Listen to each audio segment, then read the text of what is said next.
बेटा बना बहू। राधा, जैसा नाम वैसा व्यवहार, मन से सीधी और बातों से भोली। सौतेली माँ ने बहुत बुरा व्यवहार किया, लेकिन पति। माँ, क्यों तुम राधा को हमेशा बोलती रहती हो? मैं साफ साफ कह देता हूँ, अगर इस घर में किसी ने राधा को कुछ भी कहा तो मैं घर छोड़ दूंगा। अरे वाह बेटा वाह, यही दिन दिखाने के लिए तुझे इतना बड़ा किया। सोचा बहू आएगी तो आराम करूंगी, लेकिन बेटा है कि जोरू का गुलाम। अब क्या कहें। माँ, जो सोचना है सोचो, मुझे फर्क नहीं पड़ता। मैंने कोई लव मैरिज नहीं की है। आपने जिससे बोला मैंने शादी की, लेकिन अब मैं राधा को किसी भी परेशानी में नहीं देख सकता। हाँ हाँ, और मुझे देख सकते हो क्यों? अरे माँ, देखना तो मैं तुझे भी नहीं चाहता, लेकिन खुद सोच, राधा के आने से पहले तुम पूरा खाना बनाती थी, लेकिन अब जब से राधा आई है एक गिलास पानी भी खुद से नहीं लेती। अरे भाई, राधा भी तो मेरी ही उम्र की है। मैं आपके लिए बच्चा तो वो आपके लिए समझदार बहू। कैसे? उसे वक्त देना माँ। वो थक जाती है, रोती है, उसके पैर में दर्द होता है। आपको वो क्यों नहीं दिखता माँ? नहीं नहीं, ऐसा कुछ भी नहीं है। अरे वाह जी वाह, सारी तीली लगा दी। अब बोल रही है कि ना जी ना, कोई बात ना है। तीली?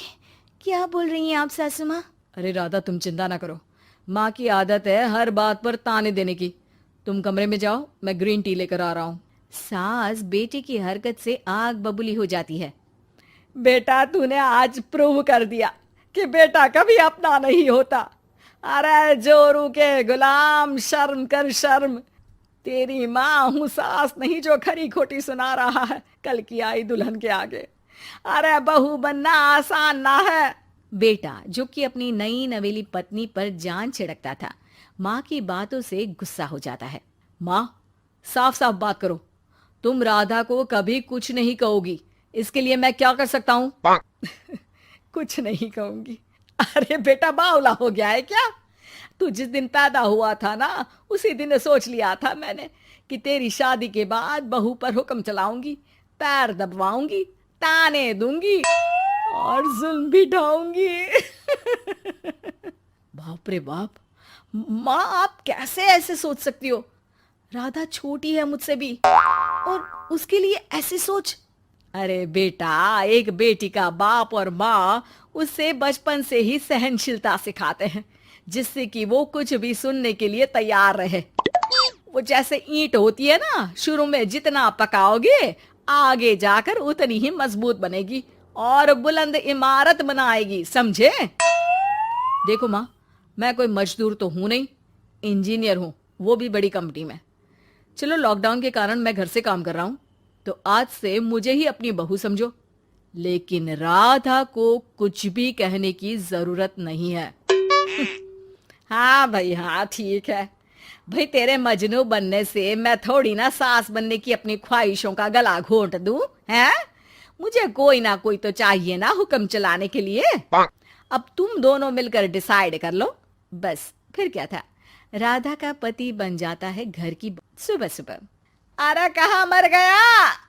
अरे ना ना, मेरा बेटा, क्यों मैं सुबह सुबह ऐसे शब्द निकाल रही हूँ, गुनाह हो जाएगा। अरे कहाँ रह गया ससुर का नाती? जरा चाय तो पिला। ये भी कोई बात होती है? सूरज सर चढ़ गया लेकिन महाराज जी सो रहे हैं। बेटा पलंग से उठता है। मैं जल्दी से जाकर चाय दे आती हूँ माँ जी को। अरे नहीं नहीं, तुम जाओगी तो 4 बात और सुनाएंगी। मैं जा रहा हूँ। बेटा माँ को चाय लाकर देता है कि माँ। अरे देख तो तेरा चेहरा, ना मुंह धोया ना हाथ। जा जाकर हुलिया ठीक कर ले और उस करमजली को बोल कि नाश्ता बनाए। करमजली? अरे माँ, कुछ तो शर्म कर। देता हूं ना मैं तुझे नाश्ता, लेकिन तू राधा के लिए ऐसे गंदे शब्दों का इस्तेमाल नहीं करेगी। बहू की तारीफ बेटी के मुंह से सुनकर सास फिर गुस्सा हो जाती है। अरे जा जा जाकर नाश्ता लेकर आ। और हाँ, 15 मिनट में मैं नहा कर निकल रही हूँ। नाश्ता ना आया तो खाल उधेड़ दूंगी। फिर मन ही मन सोचती है, नहीं नहीं, ये तो मेरा ही बेटा है, खाल उखड़े उसके दुश्मन की। अब मतलब तेरी राधा की खाल, समझा ना? अरे यार, ये सब क्या है? नेचर की कॉल भी आ रही है और 15 मिनट में नाश्ता। भगवान, कैसी मुश्किल जिंदगी बनाई है आपने औरतों की। बेचारी कैसे जिएंगी। बेचारा बेटा किचन में जाता है जहाँ राधा आलू पूठी बनाकर उसका इंतजार कर रही होती है। आप मेरे लिए इतना कर रहे हैं तो क्या मैं आपके लिए इतना भी नहीं कर सकती? ये लीजिए, नाश्ता बना दिया है, दे आइए माँ जी को। अरे थैंक्स राधा, माँ नहाने गई है, मैं बस अभी आया। ये नाश्ता यहीं रख दो, मैं आकर दे दूंगा माँ को। थोड़ी देर में माँ की आवाज आती है। अरे कहाँ रह गए? 15 मिनट हो गई, नाश्ता कहाँ है? बेटा हाथ में वही आलू पूठी वाली थाली लेकर खड़ा हो जाता है माँ के सामने। ये रहा नाश्ता, लो खाओ। माँ थोड़ा सा खाना खाती है और फिर छी छी, ठंडा खाना यही सिखाया है तेरी माँ ने?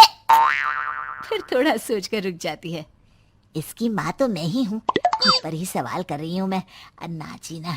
अरे बेटा, नाश्ता गर्मा गर्म अच्छा लगता है, खास करके पूड़ियाँ।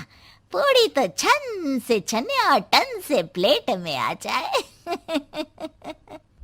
देखा माँ, जो बातें आप राधा को सुनाती हो वो अपने बेटे को सुनाने में कितना दुख होता है। तो जैसे आप मुझे सोचती हो वैसा ही राधा को भी समझा करो ना। अरे जितने लाड प्यार से आपने मुझे बड़ा किया, क्या उसकी माँ ने नहीं किया? हाँ हाँ पता है, उपदेश मत दे। लड़की का काम ही क्या होता है? खाना बनाना। और खाना बनाने में कौन सा बड़ा काम है? फिर सारा दिन घर में पलंग ही तो तोड़ना है। अब तू बता, तू अपने से तुलना कैसे कर सकता है उसकी? कर सकता हूँ माँ। मैं अगर बहू की बेटे से तुलना करने में आ गया ना, तो तुझे समझ में आएगा कि बहू की जिम्मेदारी भी कम नहीं होती। मेरा दोस्त है ना राम, जानती हो ना? हाँ हाँ, क्यों नहीं जानूंगी। उसकी बीवी और माँ में नहीं बनती। बीवी ये मोटे मोटे ताने सास को देती है और सास उसे। हाँ हाँ तो फिर क्या, घर ठीक से चल नहीं पा रहा था। सास कहती बहू काम सारा करे, बहू का कहना था कि सास मदद करे। ऐसे में बेचारा न लंच लाता और ना ठीक से खा कर आता। नतीजा, बीमार रहने लगा। ऑफिस की नौकरी गई, खर्चा खाना सब बंद। कर लो अब सास बहू की लड़ाई। बेटा बीमार घर पर बैठा, पैसे की आमदनी नहीं, बहू भी कभी मायके कभी ससुराल। अब तो सुना है सास बहू की ही कमाई खा रही है, वो भी तानों के साथ। घर का भी सारा काम वही करती है। अरे बस कर बेटा, मुझे समझ में आ गया। तू तो बेटा ही रहे, बहू को अब बहू नहीं, मैं बेटी बना कर रखूंगी।